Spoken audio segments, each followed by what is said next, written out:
Everybody that comes in has the ability, right, to navigate couples therapy, but not every person that comes into a couples situation has the willingness to navigate.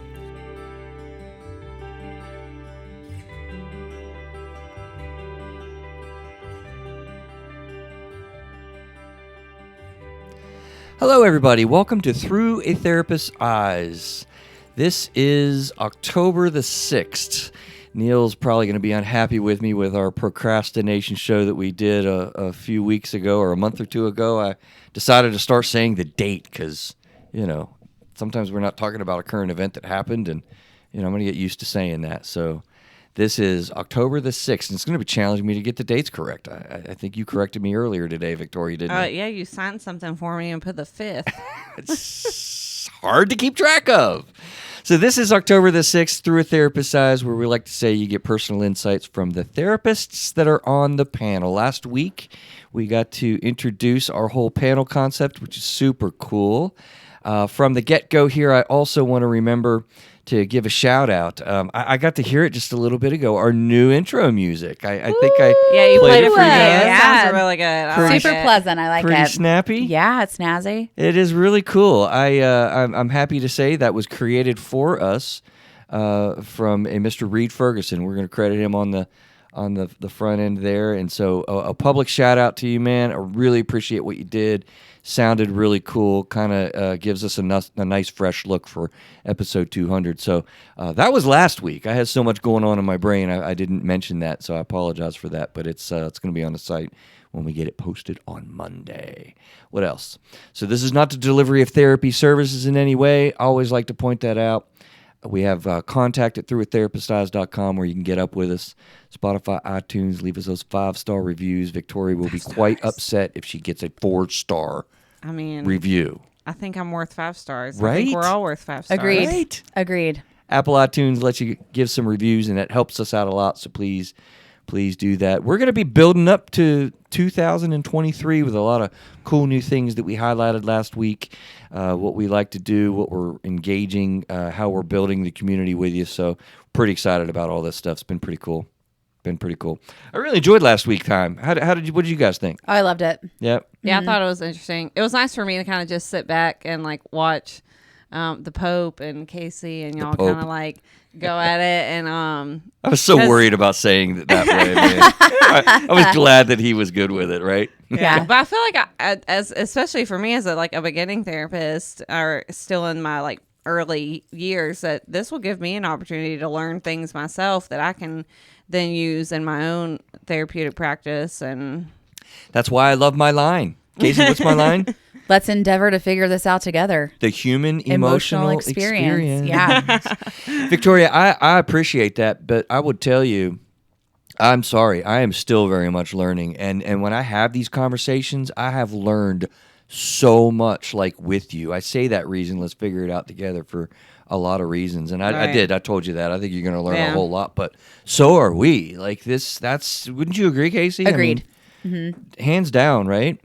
Yeah, I think that no matter how far you are in your clinical career or any career for that matter, there's always an opportunity to learn something new or learn something different. There's always on the precipice of research and things like that, and neurology is changing every day. So I think we're just on the cusp of breaking through mental health and anything that can be encompassed in that. So. And when I'm sitting down with a client, I have a lot of information. I have a lot of science knowledge that I do employ, and the more that you practice, the more that you get, the more that you have in your repertoire for sure. But dude, there is nothing that's going to explain this one person that I'm sitting down with.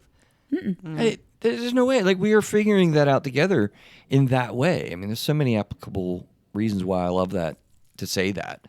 So it's a unique experience every single time someone joins us. That's what's so cool about it. Yeah. You can't replicate it. Therapy is such a different venue to be able to often imitated, never duplicated. Right. And then transitioning, when you sit down with a couple, holy cow, right? Yeah. I love it. I have yet to experience that. Yeah. So, you're going to be doing a lot of it, I suppose. I look forward to it. I know, right? Right. So this is Foundations of Marriage Counseling, and I want to highlight right off the get-go, we did this in episode 11. So one of the very few content pieces that I've replicated. and I did it on 2000 episode 2000. I just aged a little bit, right? We're doing episode 2101. Yeah. But I don't know if I on- can commit to that yet. Yeah, no, I'm Yeah, not it's down a little with too that far in either. the future. I'm not down with that either. But episode 101 as well as episode 11, and we did one on engulfment insecurity specifically and abandonment insecurity specifically. So we've kind of taken a deep dive on this issue. What we're doing today is super cool to me because we get multiple perspectives from therapists that do this stuff, right? And to see how you have engaged with EFT specifically, I'm going to be curious to kind of get to. So this is let's go broad first, right? Okay. So let me tap into your all's thoughts about, when you think of the foundations, when you just think of a foundation of marriage, like what do you see as the foundation just in marriage in general? What are the foundation components that you really have seen personally and clinically, right? What do you think? Yeah, I mean, I think first and foremost, it's there's a level of attraction, right? Like I think that to me, there has to be initial attraction. There's something that attracts you to that person. It's not always physical, but I think physical helps. So I think in the foundations of a marriage, you are attracted to a person for a plethora of reasons. And then I think what develops from that is kind of like a Polaroid picture, right? You just start shaking it out and see kind of what comes up from there. And I believe when your value system aligns with another person's value system, then I think you start to put connections together and you realize, hey, there's some emotional components, some physical components, and it seems like a solid fit. Okay, interesting. Victoria, how would you see that? As far as like where I think foundations of marriage, I mean, obviously building on what Kasie said, the attraction, you've got trust. It's a big factor, trust. Yeah. I mean, you're committing to this one person for hopefully most people would assume a very long time. And so, you want to be able to trust that person. Right. Sure. And so on top of the attractiveness and, you got trust and to me, that's where I think of like first thing after attractiveness is. It's funny. You don't get like I would love, and which is a good thing to say on the front end of this show too. Like how often do we get to do premarital counseling? That's something that doesn't happen very often. And people that are listening to the show that are engaged or younger and looking at getting married, or certainly if you've been divorced and you're looking at doing marriage again, like premarital counseling in any form for any amount or length is absolutely golden. Neil, that's probably a quote that comes to me, to be honest with you, because we look for quotes, right? Let me say that again. Premarital counseling at any time in your life, in any form and in any amount is absolutely golden, I feel like. And unfortunately, we just don't get to do a lot of that. So our premarital counseling was sitting down with a priest for, I don't know, like 15, 20 minutes. And the one thing I remember is he said, sex is not a big part of marriage. So, good luck and have fun with your life. Yeah, he was also wrong. Basically. Yeah. Yeah. Well, okay. How so? What do you mean? I mean, I think sex is a very important part of marriage. Right. Not because of the actual actions of sex, but because when you talk about what really solidifies and separates a marital relationship from any other relationship in your life, it's that protected space of emotional and physical intimacy. Right. Yeah, I think there's lots of components. When you look at the foundations, you have to have, Victoria, you said trust, and you have to have, honesty. Respect. And you have to have respect is another big one. It's funny. To me, over my life, it's changed in how I would answer that, honestly. And so for whatever reason, I'm 25 years in, and thank God I get another day, being married to the same woman amazingly. I say, luckily in my realm, right? For sure. It changes to me over time. And at this point, I'm looking at things like developing and understanding, having compassion, and having a level of respect as defined by not wanting to change the other person. Like those are huge sustaining components. Because interesting, Kasie, I was curious that you said that because I've also heard it said that, sexuality does not sustain a marriage, particularly in early stages of life. You have this belief about that, and it doesn't have a sustaining power, although it's a necessary component, as you got lots of necessary components. That's what I would maintain. Trying to read your facial expressions. You have to check out on Facebook Live Kasie's contortions right now. Yeah, my face doesn't lie. I think that there was a lot of things that came up for me when you were talking, because the first thing I jumped to is when we were talking about, respect and having all these things pre-marriage. Right. Not everyone that listens to this podcast and not everyone that gets married has that. I don't know if I would call it a luxury, because there are several cultures that participate in arranged marriages and things like that. And so I think that there are varying degrees as to what goes into some foundational principles of marriage for some cultures. And even subcultures of like the United States where we're located, there are varying degrees as to what goes into those foundations as well. Sometimes people get married for a plethora of reasons, and then some of those components develop over time.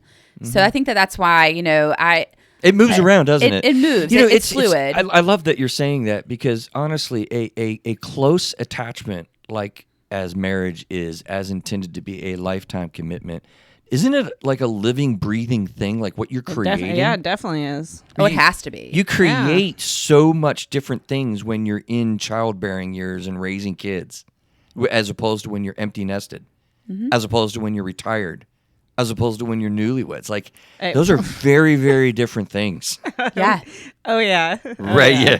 Victoria's face is contorting now. I'm just laughing because that is my life right now.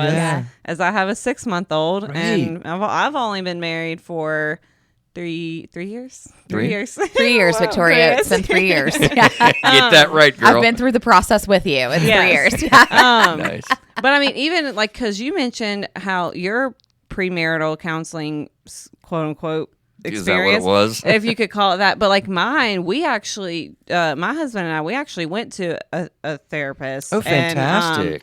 And, we had 3 full hour-long sessions with our therapist before we got married. Oh, that's stupid cool. And and we did ours. So we got married in August, and we did it probably like end of May, beginning of July. And she even recommended that we come back like right before we got married, like that week before or like 2 weeks before. Oh, yeah. And have another session. No, we did not do that. But looking back on it, we've had a discussion on like that we probably could have done that. And I mean, not saying that we don't have our own issues that we go through, but that maybe could have set us up for a little bit more smoothness or something going into marriage. Or understandings as they change. Yeah. And if I were to design a program, which I haven't, I thought it would be a cool thing to do. I still may at some point, because I like to create things. A follow up of 6 months and a year after. We're just talking about 5 sessions or so, right? Like a few before, 6 months, and a year. Like, because you're really wanting, like the millennials have done a great job of Thank you're you. welcome. They really have. You're not a millennial, Kasie, but we won't revisit that from last week and however many times. So, but they get a little sideways, and then boom, they're like saying, "Hey, we need to get this addressed." And Craig, the previous co-host on this show, has pointed out the millennials, y'all, I guess, Kasie, have decreased the marriage divorce rate that has been hovering around 55% for many years, down to like 45. I want to 50%. debunk that a little bit. Yeah, I'm not. I want to debunk that a little bit because, like, I love my generation. Okay. I fight for it. I think it's a little bit skewed to look at divorce rates. I know where you're going, yeah. Because people in our age group, in our millennia, are simply not getting married. They're not. Yeah. They're not. And I think it's proven stats. We looked that up. Yeah. That's what it is. They're waiting to get married. Yeah, they're waiting to Neil get had to jump married on or that. not getting married. He seemed very now, they are excited definitely about that. cohabitating. They Right, definitely yeah. cohabitate. They're definitely really smart financially in that regard to not have like 2 mortgages or 2 rent payments and stuff. But I think that the divorce rate numbers are skewed slightly in our millennia because people are not getting married. Yeah. And I know they're waiting longer and getting lives set up before they have kids and Oh yeah. all that kind of stuff. There definitely are some cultural swings that I've Sure. observed and seen. Some for the good, some for probably the bad. I would not want a teenager at 13 years old, at 50 years old. Y'all be careful. Like start. That's Yeah. not fun. 40 is hard with Holy a cow. preteen. Yeah. Holy It's cow. hard. Right. So there's That'll yeah. be me. So. All right, let me Thank pull you. us back a little Sure. bit. Get to another couple quick questions, and that'll lead to like what we do with our time. Because I'm curious then, particularly Victoria, in clinical school and trainings and whatnot. Kasie, what you've come around to see that you align with. Do you think of a model? Do you think of an orientation to working in marriage counseling per se? Go ahead. You're shaking. I'm not sure. It's really my answer. I mean, from me being, I guess, the freshest from school, Right. From in the room. I mean, we had like a marriage family class. Marriage and family class, absolutely. But like what we learned from that, Interesting. I'm here. not sure if like I would be like, you ask me this right now, I cannot tell you a single thing from that class. Interesting. Okay. Really? Like I would have to go back and find my textbook or something and to even like look up a model to, like, and that may be like the placement of the class, like how close it was to the end. Right. Or not close to the end that it was. Well, I know in But, social like, work, school systems yeah. theory is the big deal where it's more broad strokes and it's not very specific. And I think, honestly, the tip that I'm going to give here is that I think some of the very effective components are somewhat new in training. So, they haven't been out there that long. That's a little bit of foreshadowing. Yeah, I use a lot of like discernment coaching, like in a marital situation. I use definitely Gottman's principles of motion focused therapies. But I also use out of like just regular CBT, I like to really use exercises focused on owning up to yourself. So prior to going into launching in on another person in the situation, the initial phases of couples counseling in my sessions focus more on the ownership of your own behavior. So what is preventing you from being the best partner that you can be? Because the first thing we're ready to do in a couples situation is come in and blast the other person. Oh, absolutely. For That's the all key. the things that they have going on that are wrong with them. Craig was hysterical with this when he went to couples counseling, and I'm not revealing anything that he didn't say on air. Sure. He went to a couples counseling. He was like, "Oh, great! Finally, she agrees. We're gonna go. They're gonna figure it out. She's gonna get nailed, and all her stuff's gonna be fixed." And he came out of there. A colleague of mine, his name's Jeff. He shared that on the show too. He's like, "I came out of there, and I'm like, oh my God, Jeff get me thinking about this, and you're thinking about this. Like, what am I doing in this whole thing?" Right. It was very revealing and shocking to him, is the point that each person should be leaving that session thinking, what do I contribute to what we have created together? Let me say that again. You want to come out thinking, what have I done to contribute to what we have created together? Like, that's huge. Yeah, and I also think that throughout the process, some people come in with everybody that comes in has the ability, right, to navigate couples therapy.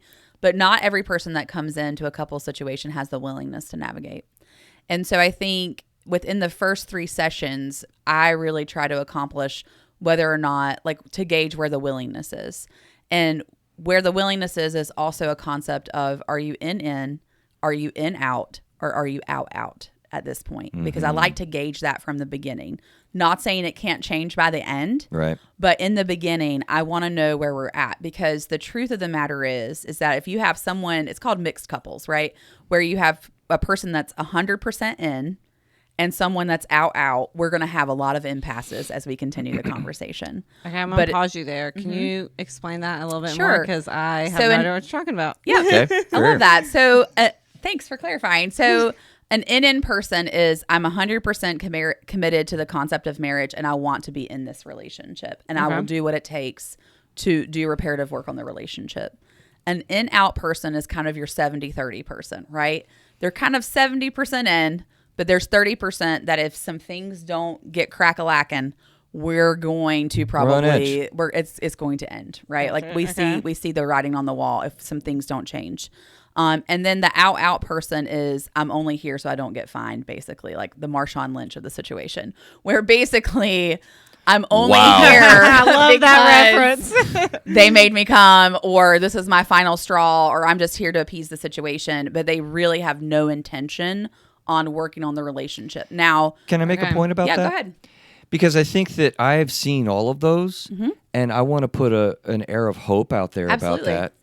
Because I have literally been in marital counseling scenarios where you could probably kind of come up with the idea that both people are on the out kind of scenario.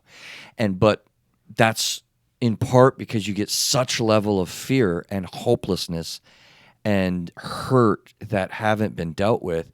And when you begin to deal with that, like, guys, understand, listening to this stuff moves around, and it moves around differently in a couples and marital counseling scenario because this is a completely different experience than what you have tried to do oftentimes on your own. Like, hopefully we're going to get to a little bit of EFT stuff because this is powerful, powerful emotions in the closest attachment in your life that you've ever had. And those emotions move around so powerfully and terrifyingly that when you're trying to work through, that's why the hopelessness gets created.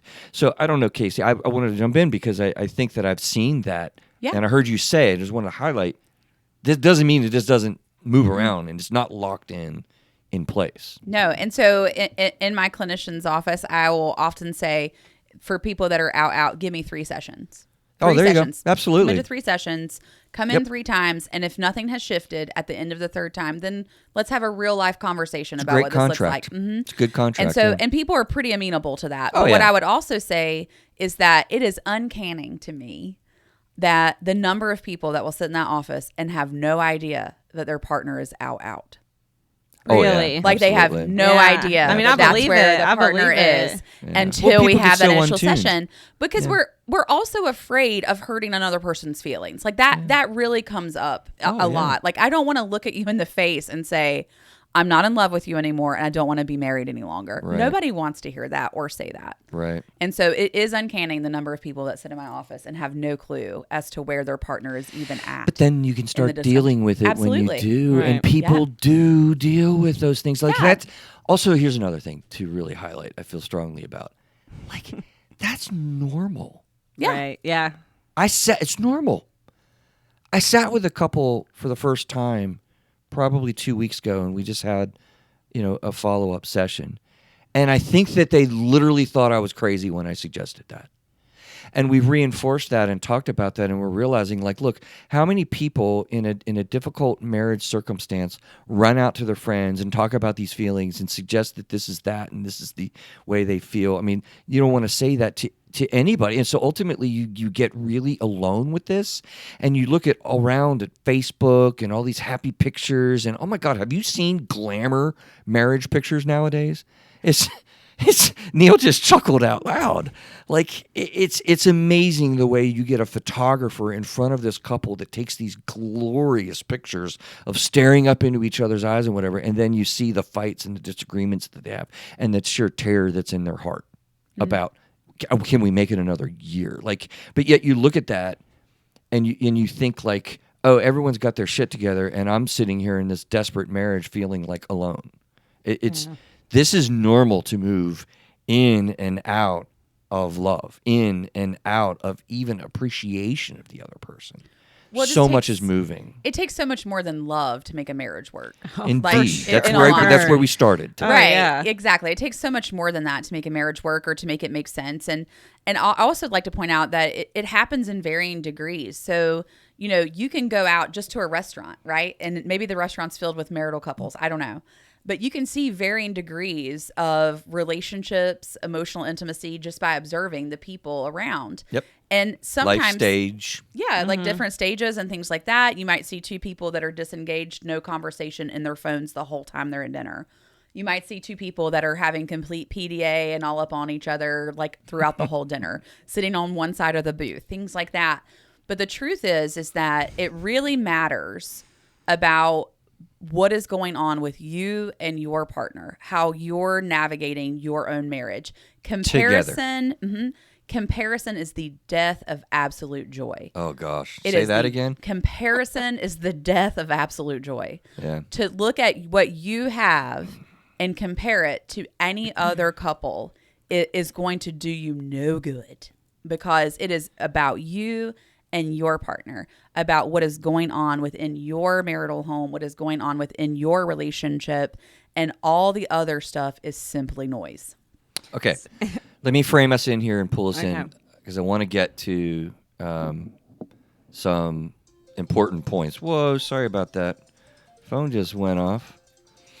Apologize there. Thought we were Forgot to leaving. hit the... Jeez. We have Put it on technology that turns that silent. stuff I mean, off. rude. I'm sorry. Leave it to the baby. So boomer. I'm curious if you, Victoria, you're going to have a hard time with this, but I Casey, probably will. have you noticed a progression?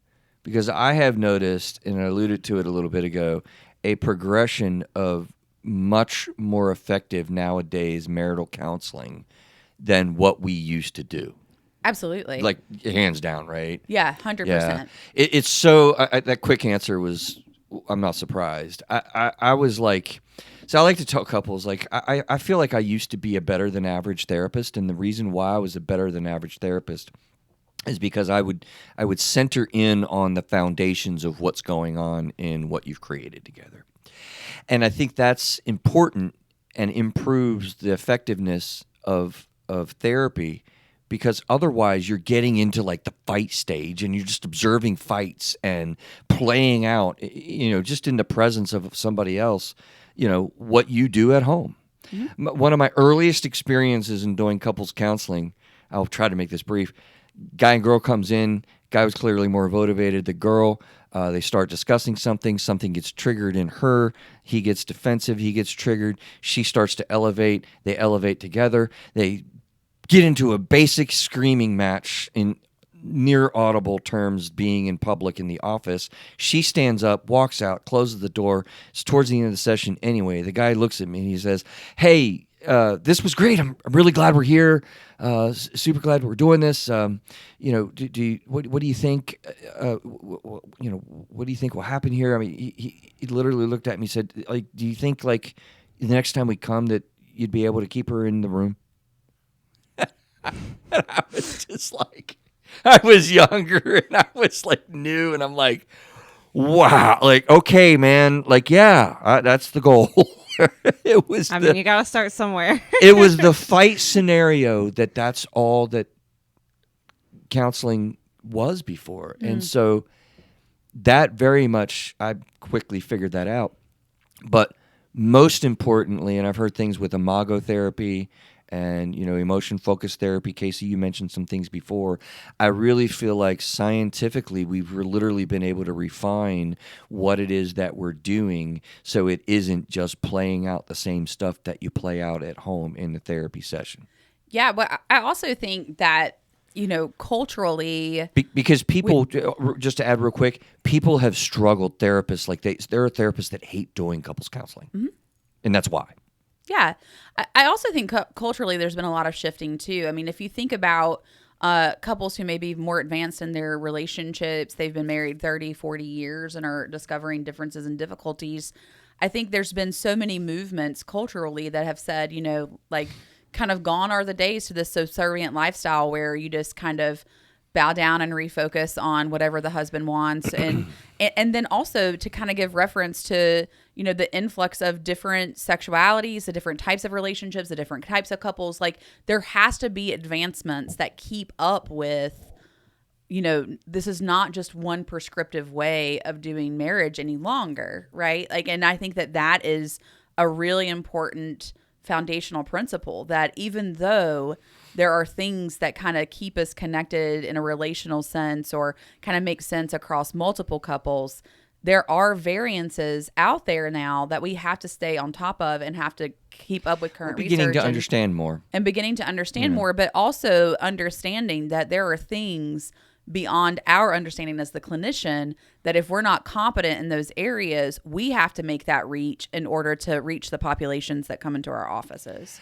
I think that's true to a certain extent, Kasie, but I would also add, and there are things about just human attachment, and I'm going to transition us now to what I feel like has been super effective and has changed the game in the way that I've been able to experience marital counseling, and it has everything to do with attachments.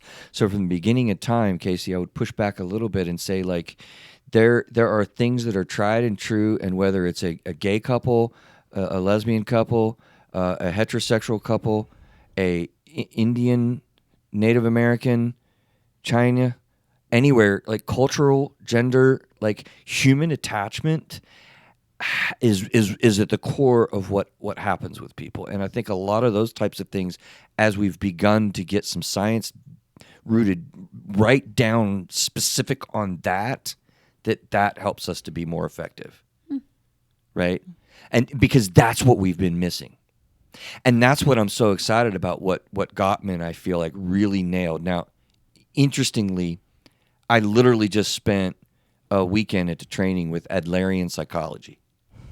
And it was super cool. It was a great training. I wasn't magically bored the entire time, y'all. It was fantastic. But what was interesting is now, super quick, Adlerian counseling is Alfred Adler, who was buddies and boys with Freud. And Freud's like the father of psychology, but only because of the war and some different things that happened. Alfred Adler was actually going to be the psychology king beast because his stuff was awesome, those people would say anyway. And it was, because it was about emotion, the emotional realities that those guys that were brilliant people early on began learning about human behavior and human emotions. And those things, the human emotional experience, is what we experience. And it hasn't changed a lot given a lot of the cultural shifts that we've had.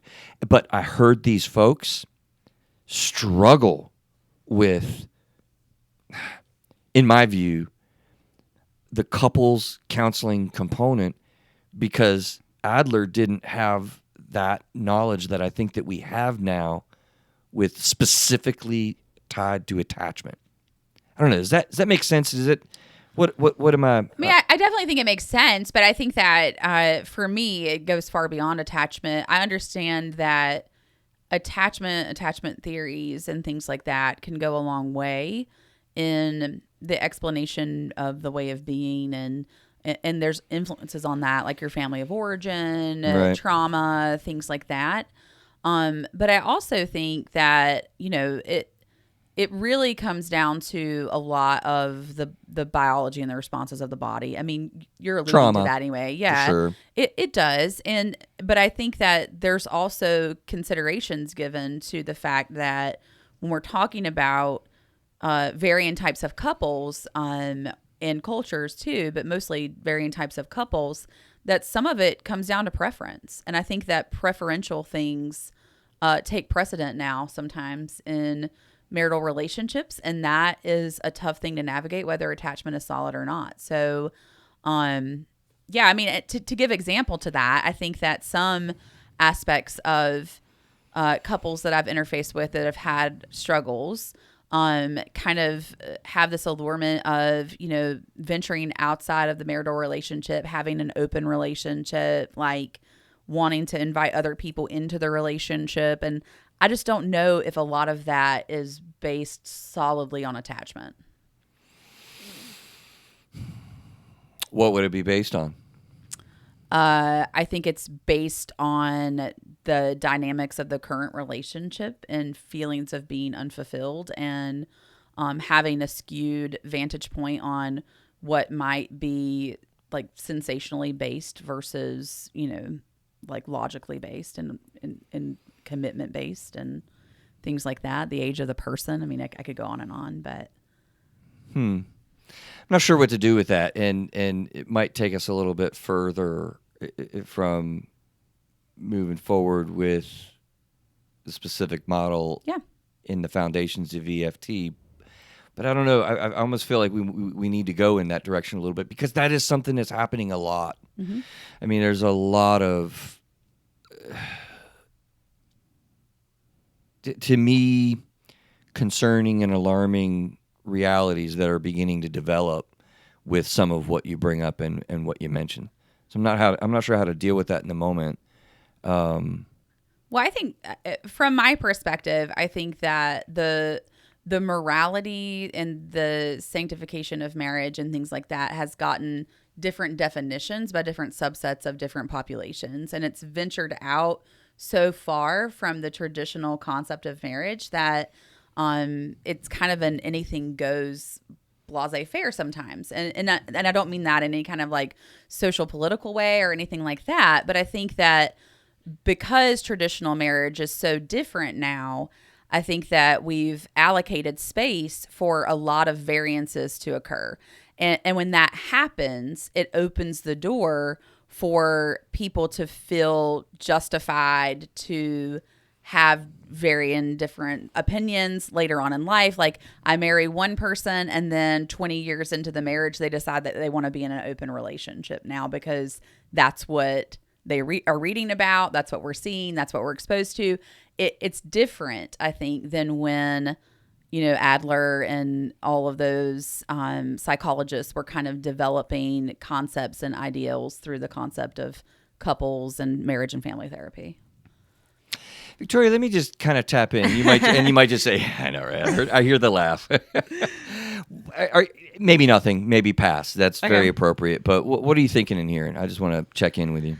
I mean, I think Kasie gives a lot of good points. I agree, like with the fact that traditional marriage is not what it's not traditional anymore. Like it's ever like that has evolved, and so I can see where she's coming from. Where attachment might not always be like the basis, the core of like a developing marriage. That you might have other aspects into that, like all the things Kasie listed. Age, sexuality, all that kind of thing. So I mean, I kind of see where she's coming from, but then I mean, I can also see like the other side of it of like having that attachment there to begin a marriage in the first place. I don't know. I'm kind of like teeter-totting between both of what you are saying, processing it. So, I think what I hear you saying is, a lot of the cultural changes and shifts that have happened require us as counselors to kind of stay up on what's happening with the human emotional experience, right? And those changes, such as, I mean, there are so many things. Like I've learned more recently, I'm just going to say the word pineapple. Have you heard the word pineapple? Yeah. Holy cow. I'm not even going to spend a lot of time getting into those things, but there's different makeups that people are trying to fling around to have work in the marriage scenario. As you say, open marriages, and there's swinging realities that people are engaging. I have a lot of great concern about those types of twists that we've begun to see people trying in more common form. I'm going to make that bold statement. It concerns me greatly because of what I've seen as the results more times than not. And I know that might be controversial and upset some listeners, but I've just from a clinical standpoint, and I do think that goes back to some of the things that we experience with the feelings and the emotions. I might even suggest terror as it relates to insecurities being born from that. Yeah, I have a question. Do you believe that like Homo sapiens, human beings, are meant to be monogamous creatures? Interesting that, boy, we can go off on a big tangent with this. I don't want to. right? I'm just asking. Biologically, no. We are geared to have a new sex partner every 2 years. Right? The biology of love is what I've called this for years. I've learned that, chemicals like oxytocin and, the love hormones and chemicals, pheromones and all that, between 6 months and 2 years, they're gone. Right? So the procreation of the species, we're supposed to have a new sex partner every 2 years. But that's a simple science answer. I'm not sure that gets fully at where we could go with all that. Right. So to relate it back to our topic, what I would say is that marriage and a marital relationship is a choice that you make literally every single day. Every day. Right. Totally. You Every wake day. up and you choose your partner Yeah. every single day. And I think that is really sublime in a thoughtful way, but also equally parts terrifying, because you cannot control at all what your partner really decides to do in their life. You can't control that. Thus, we go back to And- trust, where you Right, started, right, Victoria, exactly. right? Trust. Yeah. And even throwing out the word from last week too, vulnerability, right? Right. That is a vulnerable state and space to be in. And I think when you're in that vulnerable state and space, a lot of things have the opportunity to infiltrate that if the foundation of marriage is not solid. So let me give us a little bit of an idea to wrap around, because there are different ways that counselors and therapists will go. Like, I would have loved to hear John's view on what he does and how he works with this, so much so that I might try to pull it in again to have him kind of comment on, make it a current event section for John, to see what he thinks about this, because there are different ways of looking at this. I mentioned imago therapy. I think that's something that makes a lot of sense. I'm not going to go deep into it, and I don't know that I could intelligently. You mentioned a few different thought patterns that come in, Kasie. Substance abuse treatment and family counseling with, boundary dynamics. I mean, there are multiple things that kind of come into this, but I have found John Gottman's emotion-focused therapy idea of being the most amazing, clear and crisp grab that can wrap around what's going on with a lot of these other kind of things. Go Yeah, ahead. no, I agree. I think that in the literature today, I think that it's like the front runner for me. Right. Mm-hmm. Okay. Let me give you an elevator version of what this is. I've been able to refine this to be able to do this Where's your quick to worksheet? give you.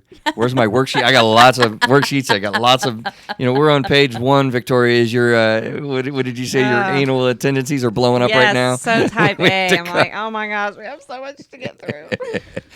But it's okay, because I think we've had a good conversation about it. So emotion-focused therapy, this guy named John Gottman, what he did that totally transformed my ability, I think, to be able to really fully target the foundations of what it is that people have operating between them. Remember I said I used to be better than average because I did that? Now I feel like very effective because he gave language and a specificity to what you're looking for with those attachments.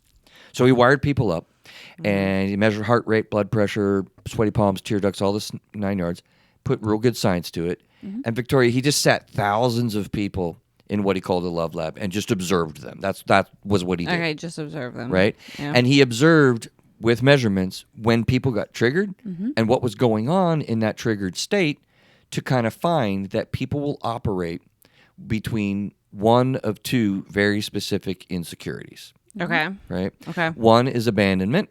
And we all know what abandonment is generally, feeling not important, feeling alone, feeling, Right. Right. scared to be left, not, The other is engulfment. It's a weird insecurity. I had to look it up, honestly. Right? I was going to say, you might have to give me a brief synopsis of that. Right? What is engulfment? So if you think of engulfed by flames, engulfed by water, you're engulfed by smoke, right? You're overrun. So engulfment insecurities are fears of being criticized or controlled.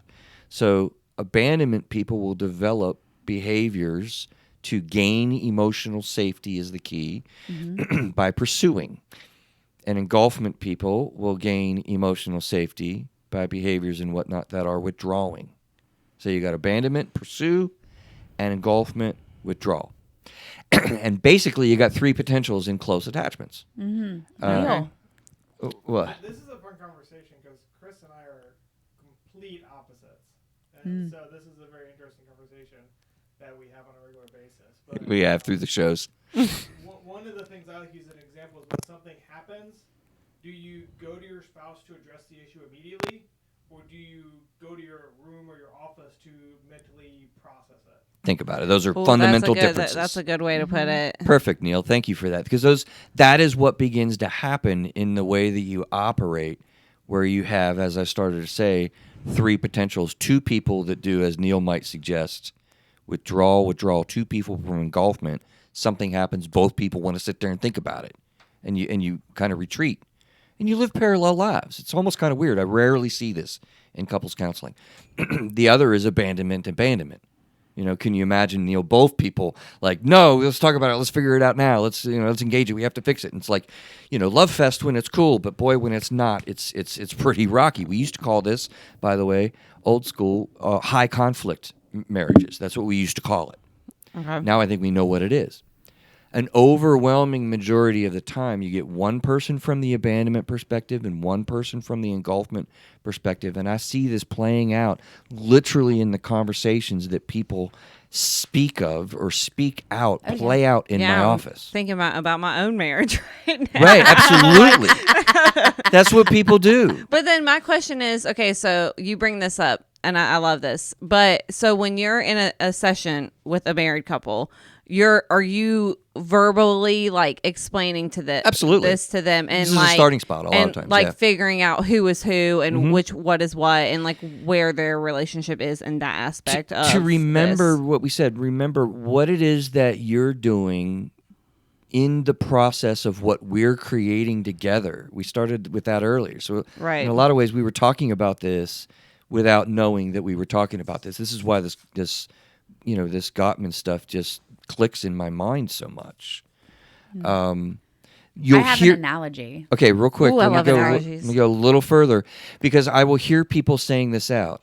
Which one does this sound like? An abandonment person or an engulfment person? These are fundamental, and I'm going to say fear statements that you'll operate with. Okay. I can't count on you. You're not there for me. I feel all alone. I fear that if I'm, that you're going to leave me. Seems like what I want is not important. Seems like what I need is not important. Right? Abandonment. Right? Yeah. You're pursuing, you're engaging, you're wanting to be close to gain emotional safety. The next set, I fear that if I get too close, you're going to criticize me. Fear that you're going to control me. Right? I feel like I need my space. I hear that people say that, like, I need my space.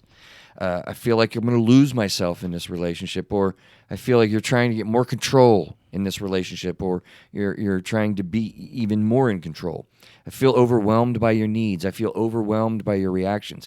Can you hear the engulfment? Right, yeah. In that? I'm overwhelmed. You're running me over.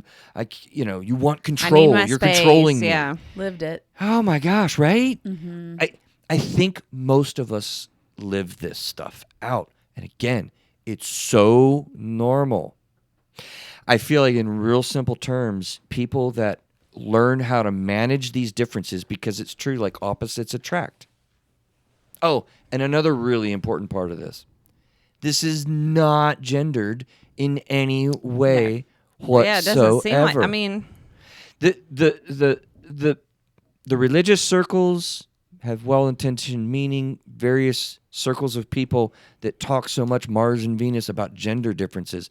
Those are important, and I know they're different, but these things drive the fight stance that we get into. Think about fight stance, because you're going to go and be chased, and then you have to run away, or you're going to be left, and you're going to chase and go after. Like, that's the cycle. So men can very much, I'm one of them, get into the abandonment role, where we want to talk all the time, emotions and discuss. I love Hallmark cards. If my wife was here, she would be rolling right now, because she doesn't get cards. Like, why would I buy cards? It's, but they're so meaningful to me, right? Women absolutely want to have their man cave. It's called a she shed. How many people nowadays want a she shed? Right? Women want to be non-emotional, logical. I don't want to deal with problems. Like, it fits with the gender roles where men are supposed to be like shut down and non-emotional, but not when you're in the abandonment role, right? So think about how these things play out, and there's so much more we can do with it, but I don't know how much depth we can get today with all this. But particularly you, Victoria, I'm curious what you're hearing and what you're thinking. I mean, I was just like, what came to mind is, like, my husband refuses to buy me flowers because he doesn't want to buy me something that's going to die. Like, he'd rather buy me, if he's going to get me something, like, he bought me a pair of Vans for my birthday because I'm going to get use out of Very that. logical. It is logical, right? Like, like, you get You can flowers use those. and especially me, I could kill a fake plant. I mean, this just Right. happened. So, like, I mean, I just think about, like, that was the first example that popped into my own head. But I mean, I think it makes sense, and I almost kind of wonder, like, when he did this study, did he study like the outcomes of those relationships? Oh, tremendously so. Yeah. As a So, matter like- of fact, arrogantly, he will put out, I say the word arrogantly. I hope that Yeah. doesn't piss anybody off or him directly. Sorry, Mr. Gotten, if you hear this, but he will say, I can absolutely predict the success or failure of this marriage within 15 minutes of sitting with somebody. Okay. Gotcha. Yeah, that's kind of scary. I know, right? Like, wow, but that's a truth. I don't Sure. think I'm misquoting. Casey, you think I I'm think it's misquoting? like 15 minutes. Yeah. Yeah. Yeah. Right. Which to me is a little bit bizarre. But let me check in with you, Casey. What you thinking? I saw a lot of facial descriptions. Yeah, again. no, I was just listening because I think something that's really analogous for me is I think of it kind of like when I think about Gottman, like the game Jenga, so you stack the bricks Oh, up. that's right. This is the metaphor. Right? Yeah. This like is new to me. You stack the bricks up in Jenga, right? And it's this perfectly nice tower. And then what happens when you play the game throughout the course of the game, for those of you who don't know, is you pull blocks from the bottom and then you put them on the top. Right. And the reason why I come up with this metaphor or analogy or whatever it's called in the English language, metaphor, is that I had a couple one time and they eloquently explained this to me, that basically the abandonment person in the relationship would drop bricks and the engulfment person would pick them up and put them on her wall.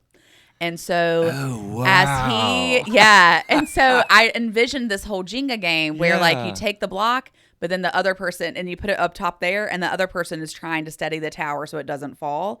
And so what happens a lot, There's a lot there.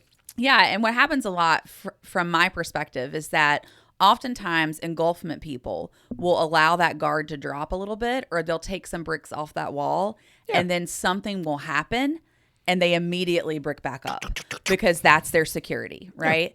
And abandonment people are just pouring out and pouring out and pouring out and pouring out, and then they become completely depleted, and at times can build their own wall from their depletion cycle. So I got a phrase for that. Yeah.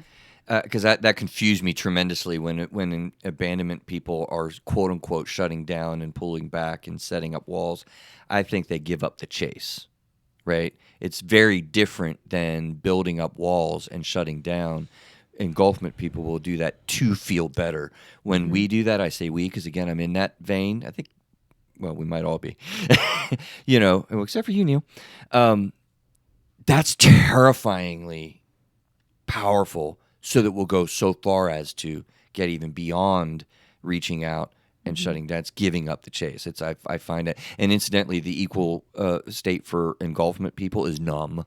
When you get to the numb state, that's like super bad for engulfment people. So yeah, and then I think what happens if a marriage does dissipate or one person does leave the situation and it is the abandonment person, then the engulfment person will say, well, you left me, without acknowledgement of the wall that was created there from the first place.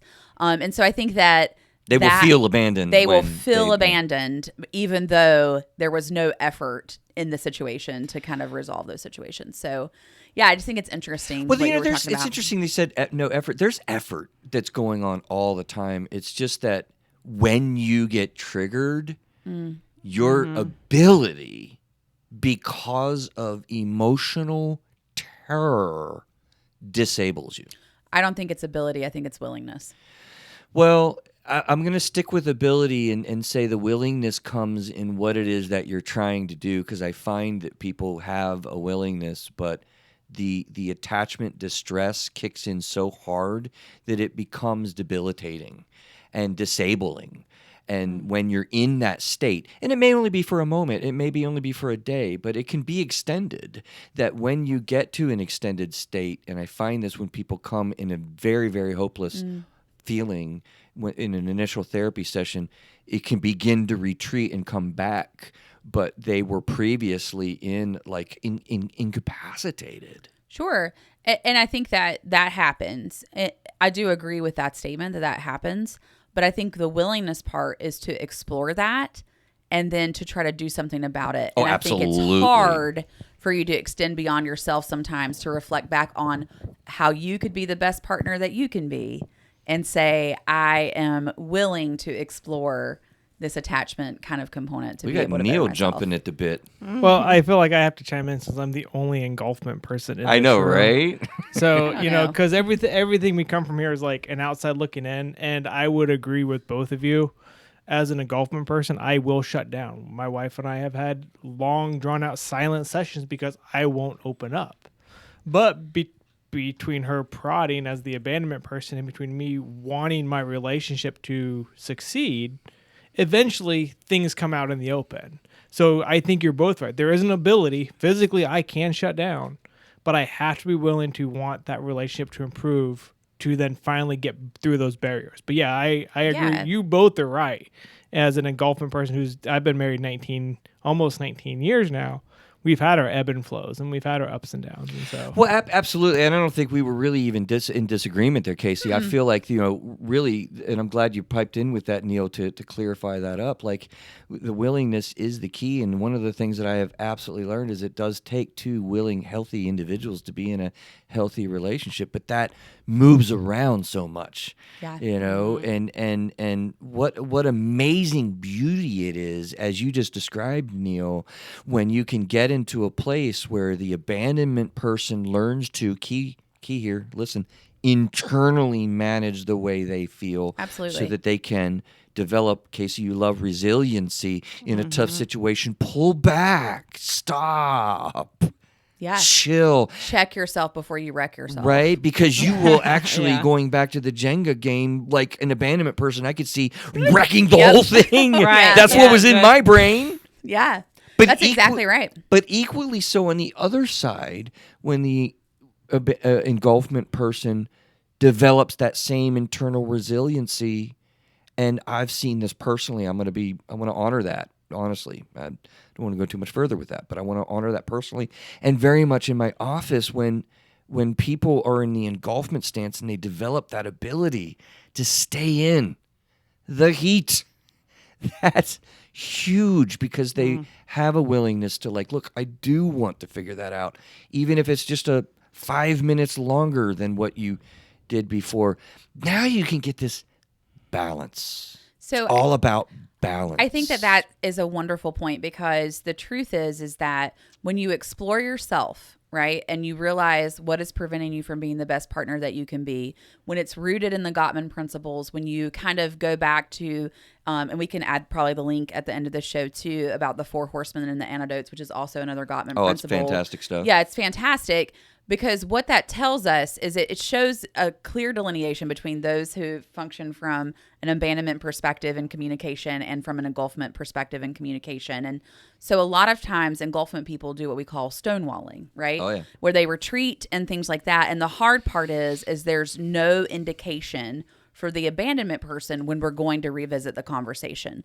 So it feels not only unresolved, but it feels unsupported and unheard. And so what a lot of this relationship stuff is about is understanding that about yourself, and then being able to then make the reach outside of your own fear to be able to get into what the other person needs. And I think Right. that That's is where huge. we find the greatest formation of intimacy, is when I can reach beyond myself and get into your space and adhere to something that you need. So That is if a you need seriously space- mature couple. Yeah, if Yeah. you need space, that's great. But what I need from you is to tell me when we are going to revisit the conversation. So if I say, hey, I need a break from this, or I need time to think, I'm going to be back in like an hour. I'm going to go to the store or whatever, walk around, come back in an hour so we can finish the conversation. That's adhering to my need as an abandonment person. You get to adhere to your need for that space, but you're letting me know that we're going to come back and revisit the conversation. It's a seriously mature relationship because it is so hard to execute. We are talking about attachment chemicals and emotions that are in your body with the attachment issues that we've identified long ago, and attachment disorders and stuff, that triggers such fear that your cortisol, your adrenaline. I mean, you know how you feel when you're in a marital fight. A spat happens and you feel the adrenaline and you get flushed in your face. Like you get so built up that your fight or flight system in your brain with your amygdala, we've talked about that on the show before, is so triggered to the point that you can pick up a car. Yeah. And what drives me crazy or makes me laugh a little bit inside myself, and I'll tell this with couples, we'll get giggles out of it, because people will come to me and say, well, communication is the main problem in my marriage. To which I'll say, no, it's generally not an issue in marriage at all, because you can communicate about all sorts of things. You got married, you talk about complicated things with kids and blended families and your life track, their life track, all this stuff. And but boy, when you get triggered and you could pick up a car with the chemicals that are flowing in your body, how well do you think you're going to communicate? You can't talk about whether you're going to get Coke or Pepsi at the store, is what I like to say. Yeah. Whatever's Right. on sale. That You know is what? What's on sale? Coke. It is going to always be Coke. Always be Coke. Well, I want Pepsi. I want you Coke know? Zero. Victoria, let me tap into you, because Okay, I tell you, what's up? I have really just like this particular model. Like, I'm not a big model guy. I'm really genuinely in the moment with the people that I'm working with. Right. But I have really got to say, of all the things that I've come across, and I've come across a lot of things in my travels that help me understand conceptually things. But dude, this, like, to me really has nailed and fundamentally changed even the way that I work individually with people when Right. they're dealing with relationships. So I'm just kind of curious as a newer person to this particular stuff, like, how's this hitting? No, I think like I'm ready to like use this tomorrow and something with like, I mean, it just seems like it makes sense.